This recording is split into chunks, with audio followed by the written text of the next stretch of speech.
ძალიან დიდი საქვთ პრეტენზიები ამ ახალი მიდგომების მიმართ. და ყველაფერი თავარი, ასე ვთქვათ, მიზეზი ამისი. ალბათ შეიძლება ვთქვა, ის არის რომ აბსოლუტურად სხვანაირად შემოვიტანეთ მუსიკის სწავლება ჩვენს ზოგად საქართველოს სკოლაში. და აი პირველი ჩემი სლაიდი სწორედ აი ამ უთანხმოებებზე ალაპარაკი. აი რაზე იყო, მე მგონი ყველაფერზე.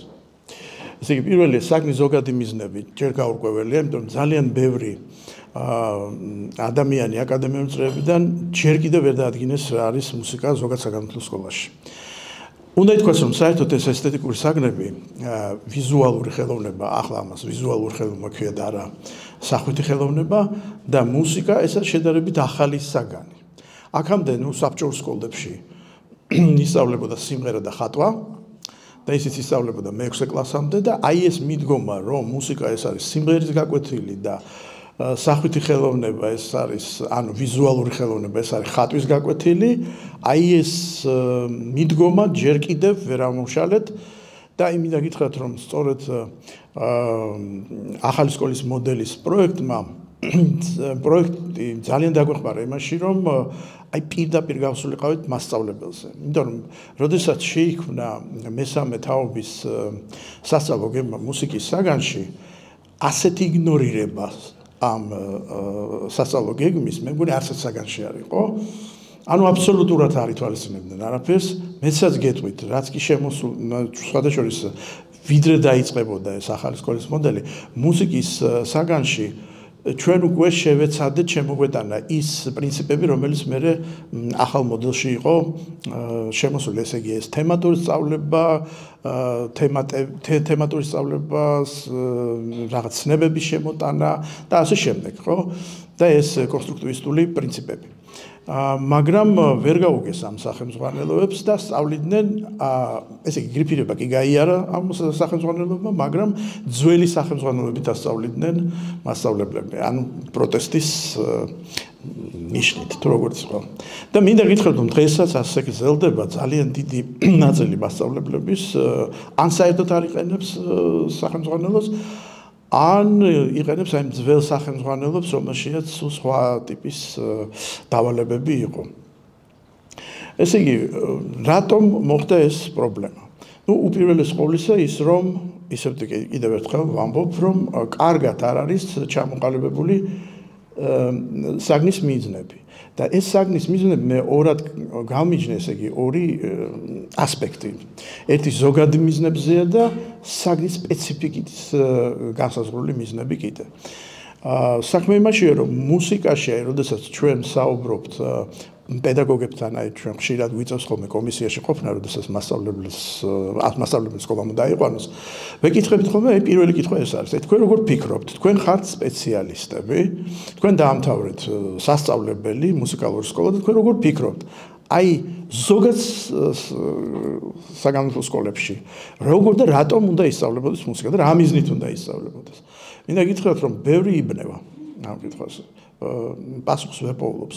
როგორც ესე იწებენ, რომ ალბათ ის რომ რა ქვია, სმენა განუვითაროთ, რაღაც რიტმის გზნობა განუვითაროთ, ყველაზე ესეთი მოწინავე პედაგოგი ამბობს, რომ კარგი მსმენელი დადგეს. ხო და მაგრამ გამდის ისე, რომ ეს კარგი მსმენელის დადგეს ეს მიზანი რაღაცნაირად ანგდებს ამ საგანს სხვა სივრცეში, საერთოდ არის ამოგდებული კონტექსტიდან, იმიტომ რომ სხვა საგნები მუშაობენ იმაზე, რომ ზოგადი ეროვნული მიზნების მიღწევა მოხერხდეს ამ საგნებით და ეს მუსიკა საერთოდ ამოვარდნილია, იმიტომ რომ არც ერთ მიზანში ზგემში არ წერია ის, რომ ბავშვმა რიტმის გზნობა უნდა განვითაროს, ან ესა რა ქვია, კარგი მსმენელი დადგეს. აი ეს კავშირი მიზნებთან ძალიან დიდ სიტუაციას მოვა. და კიდევ ის რომ კი ბატონო, მაშინ თქვენ რასაც გთავაზობთ გასაგებია, მაგრამ მუსიკასაც ჩანს იქ. აი როდესაც უყურებენ ხოლმე რაღაც ჩვენს რესურსებს, უცებ ვერ ხვდებიან, ეს ხო მუსიკა არ არის. საქმე იმაშია, რომ ეს სპეციალისტები, ვინც მოდის სკოლაში, ვისაც აქვს დამთავრებული სასწავლებელი ან კონსერვატორია აბსოლუტურად არ არის მზად სკოლისთვის. Აი ეს არის ყველაზე საინტერესო, იმიტომ რომ აი ეხლა რო იყო კითხვა რომ აი კიო სპეციალისტი კარგია, მაგრამ რამდენი შეუძლია მაგალითად სწავლება სკოლაში. აქ არის აბსოლუტურად სხვა სიტუაცია. რასაც სწავლობდნენ კონსერვატორიაში და სასწავლებელში, ის უნდა გაწიონ გვერდზე და დაიწყონ სულ აბსოლუტურად სხვა რაღაცა და მინდა გითხრათ რომ ვისაც აქვს ეს სასწავლებელი გავლილი ან უსწავლიათ იქ, უჭირთ უფრო ამის ასე ვთქვათ აღქმა, რასაც ჩვენ თავაზობთ მუსიკის საგანში, აი კონტენტის თვალსაზრისით. მოდით ახლა უფრო კი ნუ შეგეშინდება მე უფრო დაწვრილებით ვილაპარაკებ ამაზე რომ უფრო გასაგები იყოს. მაშასა ესე იგი თავარი მომენტი ის არის რომ ვერ გაუმიჯნავთ მასწავლებლებს რა არის მაგალითად მუსიკის მიზანი სპეციალიზებულ სკოლებში და რა არის მაგალითად მუსიკის მიზანი ზოგად საგანმანათლებლო სკოლებში. ეხლა აქ ჩვენ როგორც ხედავთ არის აი ესეთი რამ რომ საერთოდ ბავშვი რომელიც მიდის სპეციალიზებულ სკოლაში ის ეუფლება პროფესიას. ანუ ფაქტობრივად ის მუშაობს იმ უნარებზე რომელიც სპეციფიურ უნარებზე რომელიც კონკრეტულად ამ პროფესიას ჭირდება. მაშინ როდესაც ზოგად საგანმანათლებლო სკოლებში ეს საერთოდ არ ჭირდება ბავშვს აბსოლუტურად და საერთოდ შეუძლებელია 30 ბავშვი ან კლასში რაღაც ესეთი წმინდა პროფესიული უნარები განუვითარო, იმიტომ რომ საბოლოო ჯამში მუსიკის ყველა მუსიკალურ სკოლებში ყველა საგანი მუსიკალური არის იმისათვის რომ ბავშვმა ისწავლოს ნაწარმოების დაკვრა, მისი ასე ვთქვათ ინტერპრეტირება და ასე შემდეგ. ან თუ მუსიკა ცოდნია, ანუ მეცნიერულად შეისწავლოს მუსიკის ასე ვთქვათ ენა და ასე შემდეგ. რაც ზოგად საგანმანათლებლო სკოლებში აბსოლუტურად შეუძლებელია ეს მიაღწიოს, იმიტომ რომ თეორია მუსიკალური ურთულესია და ითხოვს სპეციფიურ უნარებს, სპეციფიურ ნიჩს. როგორც არის სმენა და მუსიკალური, ასე ვთქვათ, მუსიკალურობა, ხო? მაგრამ არის ბავშვები, რომლებიც სხვა ნიჭით არის დაჯილდოვებული. აი სწორედ ამიტომ ძალიან ხშირად ხდება, რომ მუსიკის გაკვეთილი გადაიქცევა ხოლმე სიმღერას გაკვეთილად იმ ბავშვებისთვის, ვისაც სიმღერა შეუძლია. დანარჩენები შებიან აბსოლუტურად ამოვარდნილი საერთოდ კონტექსტიდან და აბსოლუტურად არ არიან ჩართულნი სასწავლო პროცესში. აქედან გამომდინარე ჩვენ დავიწყეთ ფიქრი იმაზე როგორ გავაკეთოთ ისე რომ ყველა ბავშვი იყოს ჩართული. მიუხედავად აქვს მას მუსიკალური ნიჭი თუ არა აქვს მას მუსიკალური ნიჭი. შეუძლია სიმღერა თუ არ შეუძლია სიმღერა. და ამიტომაც მთელი აქცენტი გადმოტანეთ იმაზე რომ ინტეგრირება მოვახდინოთ მუსიკის საერთოდ ყველა ცხოვრებისეულ სიტუაციებთან. ამიტომაც ინტეგრაცია, საგანთა ინტეგრირება მუსიკაში ყველაზე აქტიურად არის აი ეს მხარე გაძლიერებული. იმიტომ რომ აი ეს სუფთა მუსიკის სწავლება ძალიან რთულია ზოგად საგანმანათლებლო სკოლებში, მაგრამ თუ ჩვენ ვასწავლეთ მუსიკას სხვა საგანს დახმარებით, ასე ვთქვათ, ხო? ან ინტეგრირებით. გაცილებით უფრო საინტერესოა, იმიტომ რომ ფაქტიურად ჩვენ ვაღწევთ ერთ ძალიან მნიშვნელოვან მიზანს, რომ ვაგრძნობინოთ ბავშვს, რომ მუსიკითაც შეიძლება საერთოდ მთლიანი პროცესების, რაც მის ირგვლივ ხდება, მუსიკითაც ჩაწყდე და გაიგო. ანუ კი არ იყოს რაღაც ცალკეული რაღაცა იმიდან კონტექსტიდან ამოვარდნილი ვიწრო პროფესიული რაღაცა, რომელსაც განსაკუთრებული ცოდნა და განსაკუთრებული ნიჭი ჭირდება. არამედ ეს არის რაღაც იარაღი იმისათვის, რომ შეიცნოს სამყარო. ანუ ყველაზე მთავარი აქცენტი გაკეთდა ამაზე. ამიტომაც ეს რა თქმა უნდა ამაში ჩვენ დაგვეხმარა სწორედ რომ მესამე თაობის ეროვნული გეგმის პრინციპები. აი ეს თემატიკა, თემების შემოტანა, რომელიც უფრო ადვილებს მუსიკის, აი სპეციფიური, ძალიან სპეციფიური საგანია, ხო? აი ამ მუსიკის დაკავშირება ზოგად ეროვნულ მიზნებთან და რა თქმა უნდა, აი ზოგად მიზნებთან, რომელსაც ემსახურება ნებისმიერი საგანი სკოლაში. აქედან გამომდინარე გამოვიდა რომ უფრო მჭიდრო კავშირია ზოგადი განათლების ეროვნულ მიზნებთან და შემოდის სწავლაში ჰოლისტური მიდგომების უფრო აქტიური გამოყენება. ანუ კონსტრუირება ცოდნის. არა მარტო იმით რომ მას სმენა აქვს, ან სიმღერა შეუძლია. ანუ შეუძლია მაგალითად იმსჯელოს ლოგიკური ვისაც აღსჯელობა ძალიან ძლიერი თავისი უნარი გამოამჟღავნოს მუსიკის მოსმენის დროს და ასე შემდეგ, ხო? არ ჰუმანიტარული თუ აქ ლიტერატურული ნიჭი ბავშვს შეუძლია მუსიკაზე ბევრი რაღაცა თქვას და დაწეროს, ხო? აი ეს სხვადასხვა ნიჭის ჩართვა მუსიკის აღქმის პროცესში. აი ეს იყო ჩვენი მთავარი აი ესეთი ზოგადი მიზნები, მაგრამ როგორ შეიძლება ეს ყველაფერი ისე მივაწოდოთ, რომ არც დაიკარგოს საგნის სპეციფიკა. აი ეს იყო ძალიან მნიშვნელოვანი გამოწვევა, როდესაც ჩვენ ვადგენდით ამას. ეს იყო, რა არის მთავარი საგნის სპეციფიკით. აი რა არის მუსიკისთვის ძალიან მნიშვნელოვანი. რა თქმა უნდა, ეს არის ინტერპრეტაციის უნარი. და მინდა ვთქვა, რომ კონსტრუქტივიზმი სწორედ ამაზე არის აგებული, რომ ვასწავლოთ ბავშვს ინტერპრეტირება იმისა, რაც მის ირგვლივ ხდება. და თავის ინტერპრეტაციით ააგოს თავის წარმოდგენა სამყაროს. ზუსტად აი ამის ამ პოსტულატზე დაფუძნებით ჩვენ შემოვიტანეთ ძალიან დიდი აქცენტი გავაკეთეთ ინტერპრეტაციაზე, რომელიც უვითარებს ბავშვს ასოციაციურ აზროვნებას. იმიტომ რომ აი ასოციაციური კავშირები შეუძლია მაგალითად რა ვიცი მე ლიტერატურულ პერსონაჟთან ან რომელიმე ვიზუალური ხელოვნების ნიმუშთან ან საერთოდ თავისი რაღაცა შთაბეჭდილება რომელიც მის ვიზუალურად ჩაებეჭდა მაგალითად ან რაღაცა ისეთი რამ მოვლენა მის ცხოვრებაში რომელიც შეუძლია მან დაუკავშიროს კონკრეტულ რაღაც მუსიკალურ ნაწარმოებს. აი ეს უნარი ამ უნარის განვითარება თითქოს და ერთი სიტყვით ადვილია და ყველა ბავშვი ამას გააკეთებს ადვილად. თურმე ასე არ ყოფილა. ამასაც უნდა როგორ გითხრათ ვარჯიში და სწავლება. და ამას ადასტურებს ერთი საინტერესო ექსპერიმენტი, რომელიც ჩვენ ჩავატარეთ. წარმოიდგინეთ, რომ აი ეს ასოციაციური აზროვნება პირველ კლასებში უფრო ძლიერია ვიდრე შემდეგ კლასებში. იმიტომ რომ თუ არ განუვითარეს უნარი, ეს ეკარგება ბავშვებს. და ძალიან ბევრი ისეთი დავალება, რომელიც პირველ კლასელმა გააკეთა, მეექვსე კლასელმა ვეღარ გააკეთა. იმიტომ რომ ეს უნარები რაღაცნაირად მოდუნებულია, ატროფირებული უნარი, რომელსაც საერთოდ აბსოლუტურად არ არის განვითარებული ბავშვის გონებაში. რა თქმა უნდა, წარმოსახვითი.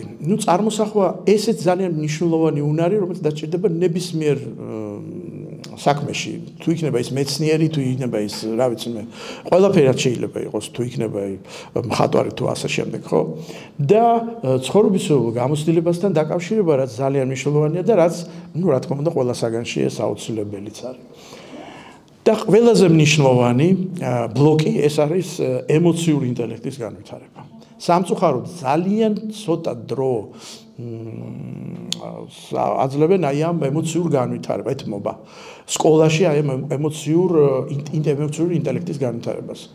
და აი ეს საგნები, ესთეტიკური საგნები სწორედ ეხმარება ამაში. და განსაკუთრებით მაღალ კლასებში და რატომ ამბობ ამას, იმიტომ ძალიან ხშირად ლაპარაკობენ იმაზე, იქნება და მოხსნათ ეს ესთეტიკური საგნები მაღალ კლასებში.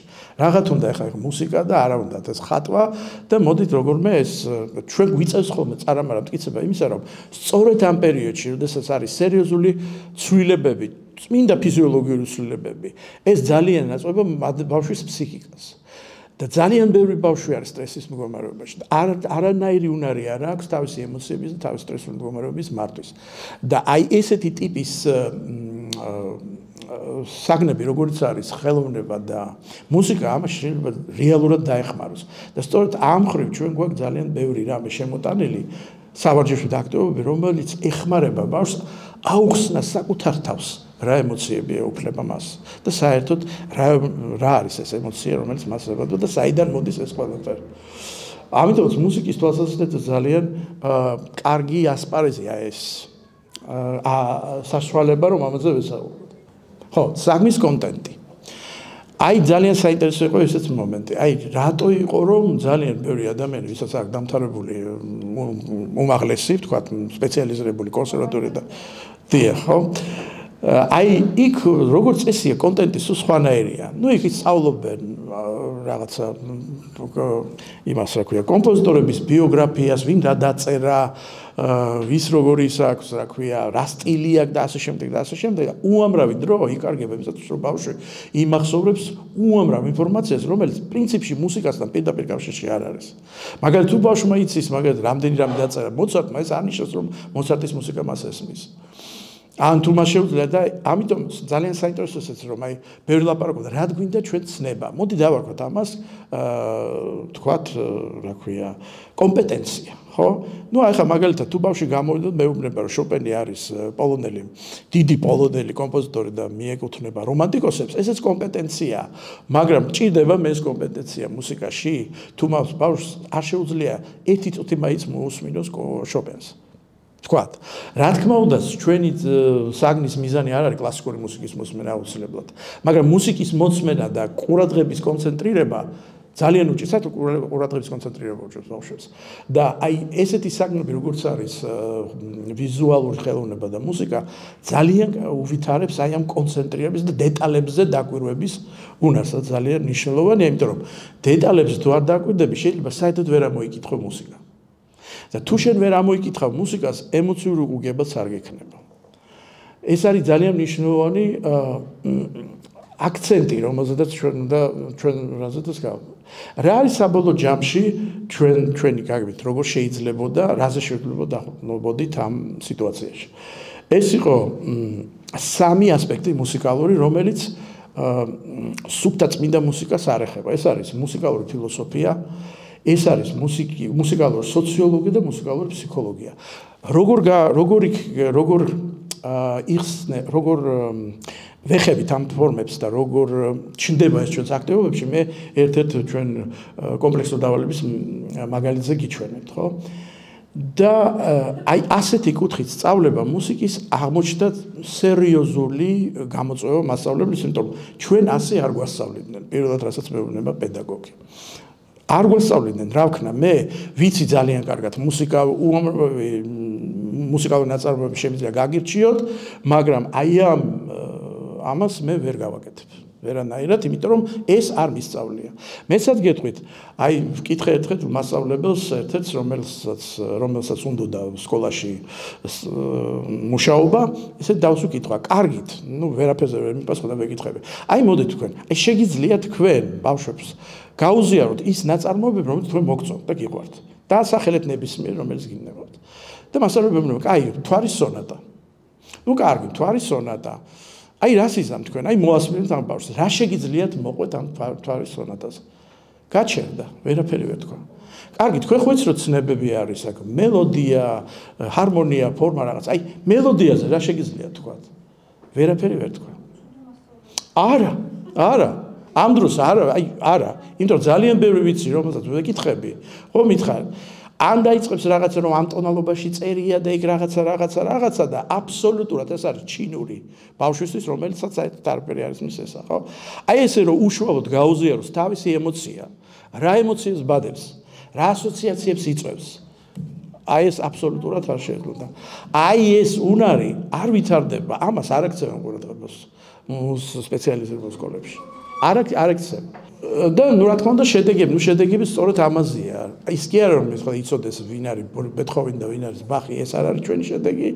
ნუ ეს ბუნებრივია, ყველა საგანში ასეა, თორემ ინფორმაციაზე და ამაზე არ არის აგებული.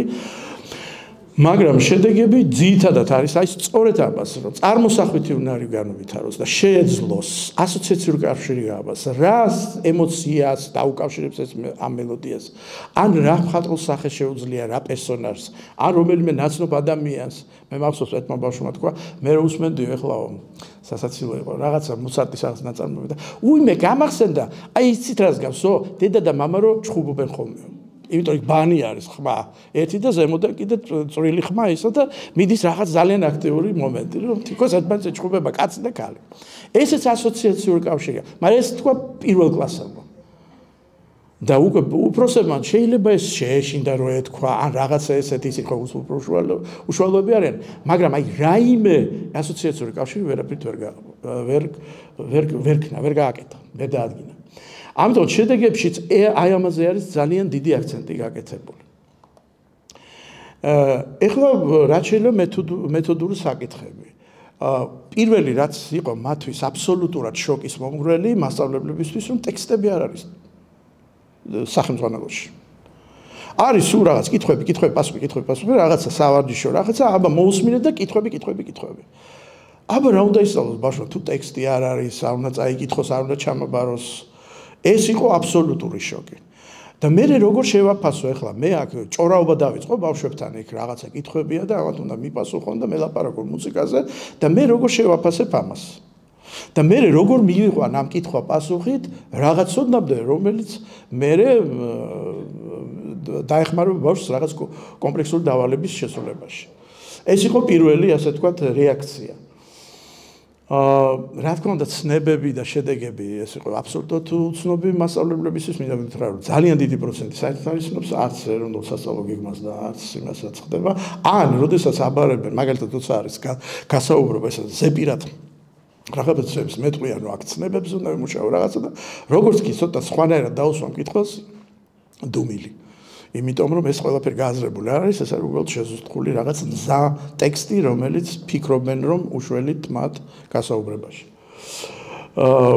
ესე იგი აი შედეგზე ორიენტირებული აქტივობების ცნებების კონტექსტში გააზრება და ამიტომაც არის რომ ჩვენ კონტექსტი ჩვენთვის ძალიან მნიშვნელოვანია ან თემა რა კონტექსტში განვიხილავთ იმიტომ რომ ჰარმონია ყველა იქ ყველა ეს აქ იმაში არის მუსიკალურ ნაწარმოებში და ეს ჰარმონიული სლები თითქოს და ყველგან ერთნაირია მელოდიაც ზუსტად ნუ ძალიან გავს ერთმანეთს თუ განვიხილეთ ესე ტიპობრივად მაგრამ თუ კონტექსტში განვიხილავთ უკვე მრავალფეროვნება შემოდის.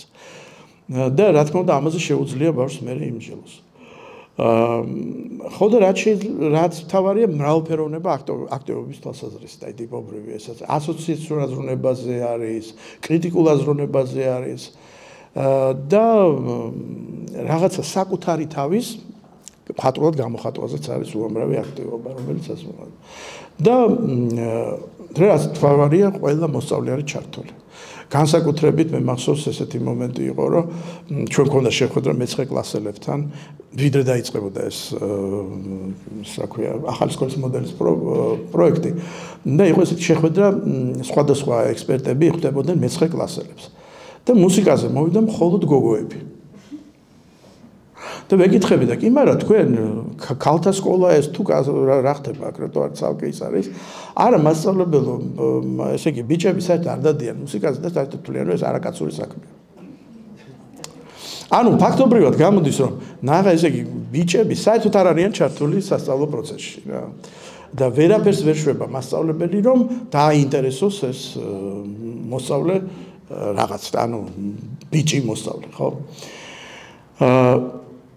შემდეგი ესე იგი ნუ აქ შეფასებაზეა ლაპარაკი ვინაიდან მივხვდი რომ ძალიან ბევრი ლაპარაკი ღლის ამას აი ხლა ამას ყველაფერს არ გითხავთ მაგრამ უბრალოდ გაჩვენებთ რომ ფაქტობრივად პრობლემა ის არის რომ მასწავლებელი ვერ ხვდება რაში შეაფასოს ბავშვი ახალი სკოლის მოდელი თანახმად როგორ დაადგინოს მაგალითად აი რა კრიტერიუმებით შეაფასოს ბავშვი და ეს კრიტერიუმებიც მნიშვნელოვანი და აი მინდა გითხრათ რომ ამ სიტუაციაში ძალიან დაგვეხმარნენ სწორედ რომ კოუჩები რომელმაც აი ეს ნამდვილად ასწავლეს ახლა ლაპარაკი რომ შექმნან ახალი კომპლექსური დავალება ეს საკმაოდ რთულია და როდესაც ჩვენ ლაპარაკობთ რომ ძალიან ბევრი მასწავლებელი ერთი და იგივე იმას რა ქვია დავალებებს აკეთებინებს ნუ მე არ ვთვლია რომ ეს არის საგანგაშო მდგომარეობა თუმცა ეს იმდენად ახალი მიდგომაა რომ დღეს უცებვე მოვთხოვ მასწავლებელს შექმენი ამ სტილში რაღაც ახალი პროდუქტი ძალიან რთულია ნეტავი ის გაიაზრონ რაც რესურსებს ჩვენ თავაზობთ იმიტომ ძალიან შემთხვევაში მუსიკაში ჩვენ საკმაოდ ბევრი რესურსი გვაქვს შექმნილი აი უბრალოდ რომ მიიტანოს კარგად პროფესიონალურად ის რესურსი ბავშვის ყურამდე ესეც დიდი პრობლემაა არამც თუ შექმნას რაღაცა ახალი კომპლექსური დავალება. ამიტომაც პირველ ეტაპზე მე არ ვთვლი რომ ეს არის დიდი პრობლემა თუ ჩვენ მასწავლებლები ვეთქოს აი მომეცით ყველაფერი და მე თვითონ მე გავიტან და ვასწავლე ბავშვს. ეს ბუნებრივი მეჩვენება მე პირადად შეიძლება ვიღაცა შემეკამათოს ამაში მაგრამ მე ვთვლი რომ დღესდღეობით რა თქმა უნდა ძალიან დიდი აქცენტი უნდა გაკეთდეს სწორედ რესურსებზე იმისათვის რომ მასწავლებელმა უფრო ნუ გამოჯერ ისწავლოს გამოყენება ამ რესურსების და შექმნაზე მე შეიძლება ვისაუბროთ. იგივე არის სიტუაცია, როდესაც ველაპარაკებით იმაზე, რომ კარგი, ნუ თქვათ შენ გაწერე ეს კრიტერიუმები, რა კრიტერიუმებით აფასებ ბავშვს. და აი ეს დონეები სხვადასხვა ვინ როგორ შეასრულა, აი ამაზეც ძალიან დიდი პრობლემა დადგა, რომ ვერ ხვდებოდნენ აი დონეები როგორ ასე ვთქვათ განსაზღვრონ. ამიტომაც ამისთვის ჩვენ გავაკეთეთ ეს სოლო ტაქსონომია, ახლა უკვე აღარ გავჩერდები ამაზე, მაგრამ აი ეს დონეების შეფასების ასევე გვაქვს გაწერილი და მინდა გითხრათ რომ ამაზეც ძალიან ბევრი მუშაობა მოუწია ჩვენ კოუჩებს და მინდა გითხრათ რომ ის პირველი ნაკადი სკოლების რომელიც უფრო ინტენსიურად მუშაობდნენ ჩვენ კოუჩებთან აი ეს ყველაფერი ამას დაეუფლნენ და მინდა გითხრათ რომ ძალიან კარგადაც ეხლა რაც შეეხება იმას თუ როგორ ვახორციელებთ ამას ყველაფერს რაც აქამდე ვისაუბრე ხო აი თქვენ წინაშე არის მერვე კლასის კომპლექსური დავალება სადაც არის მოსულები ნუ PowerPoint-ში ეს მაშინ როდესაც არავითარი ის არის ხო რა ქვია ვიდეო რაღაც პროგრამები და რაღაცა შეიძლება ახლა უკვე ვიდეო რგოლი გააკეთონ ნუ PowerPoint-ში შექმნით პრეზენტაცია თემაზე მე-21 საუკუნის სხვადასხვა აწლეულის თაობების საზოგადოებრივი პოზიციის ანარეკლი პოპ მუსიკის სხვადასხვა წლების ჰიტების მაგალითზე აი გრძელი სათაურია მაგრამ აი ანუ ფაქტობრივად აქ არის რა რომ მოსწავლემ უნდა 4 არის მოცემული ჰიტი სხვადასხვა აწლეულის და აი ის უნდა მიაკუთვნოს გარკვეული მუსიკალური მახასიათებლებით კონკრეტულ აწლეულს ჩვენ ავარჩიეთ ისეთი პოპ ჯგუფები რომელიც არ არის ძალიან ცნობილი მაგრამ სამაგიეროდ როგორც მაგალითი ძალიან კარგია იმიტომ რომ ძალიან კარგად ჩანს ყველა იმ აწლეულის განწყობა ის რაღაცა შეხედულებები რომელიც იმ აწლეულისთვის იყო დამახასიათებელი და მივეცით ბავშვებს ანუ ფაქტობრივად მოსწავლემ უნდა დაადგინოს მუსიკის მეშვეობით ამ სიმღერების მეშვეობით აწლეული იმიტომ რომ ყოველ აწლეულს თავისი აღწერა აქვს რომელიც მიცემული აქვს მათ. აი რომელიმე კონკრეტული აწლეულის დახასიათება, როგორი ტიპის მუსიკაა და როგორი ტიპის ჰიტები იწერებოდა იმ აწლეულში, ხო? და ასეთი ცხრილი აქვს დიდი და ამ ცხრილს ფაქტობრივად წინიდებენ და აი ამის მიხედვით მე ადგენენ, აი ამას უკავშირებენ და ხსნიან, რატო დაუკავშირეს ამ აწლეულს აი ეს რაღაც კონკრეტული ჰიტი. და მეორე დავალება ის არის, რომ თვითონ უნდა აირჩიონ საკუთარი აი მათი თაობის რომელიმე ძალიან პოპულარული ჰიტი და აი ამ კუთხით გაარჩიოს ის. ეხლა როგორც ხედავთ აქ ძალიან დიდი ისეთი ინტეგრირებული მომენტია აქაც. აქ არის სოციოლოგიაც შემოსული, ანუ სხვადასხვა ეპოქებია და პერიოდები, რომელიც შეიძლება საზოგადოებრივი მეცნიერების იმაში საზოგადოებრივი საგნებში იყოს განხილული. აქ შეიძლება ბევრია ლაპარაკი ну ისტორიულ საკითხებშიც თანაც აუცილებლად და როგორც ხედავთ ბავშვს უამრავი სხვადასხვა უნარის გამოვლენა ჭირდება. აქ არის კიდე მაგალითი როგორ უნდა შექმნან მაგალითად სიმღერის სქემა და ასე შემდეგ. ну ხედავთ რომ ეს საკმაოდ ისეთი მრავალფეროვანი და საინტერესო აქტივობა. მეც აღარ გავაგზელებ საუბარს. მე მგონი საუბარისად ვილაპარაკე და არც დაგლით მეც თუ რამე კითხვები გაქვთ ამასთან დაკავშირებით, უფრო მათ შემიძლია ამაზეც გესაუბროთ. დიდი მადლობა ყურადღებისთვის.